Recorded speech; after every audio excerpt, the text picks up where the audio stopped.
In the first year of the 21st century, a man standing by a highway in the middle of America pulled from his pocket his life savings, $30, laid it inside a phone booth, and walked away.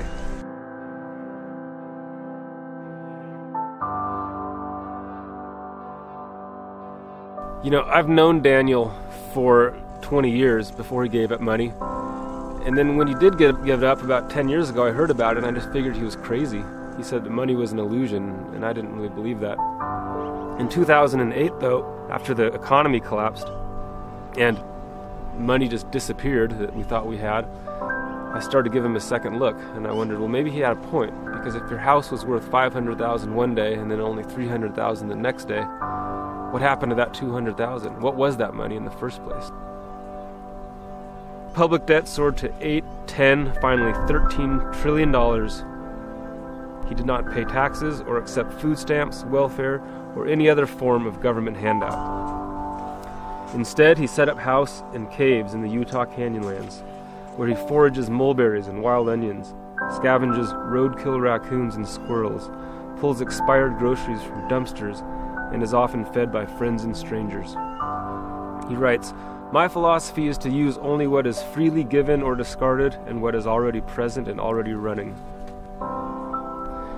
And that's what drew me to Daniel, was here was someone who's saying, maybe I don't know what the solution is, but I'm going to disobey.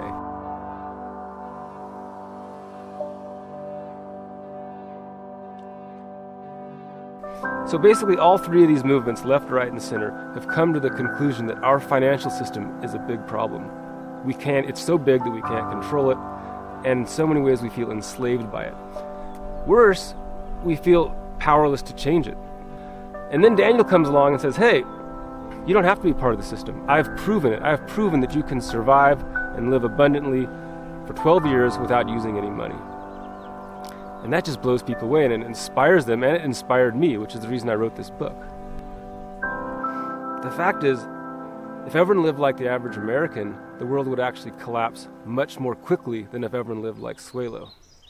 But when Suelo comes along, why do we all say, hey, if everyone lived like you, this wouldn't work? We can cultivate freely giving and freely receiving no matter what station of life we're in. That's our true nature, and it exists in everybody. This is a book about a guy that chose to live like a myth. He chose to live like the heroes of the Bible, and that interests me. And of course, the desert is the perfect place for that, because that's where religions are born.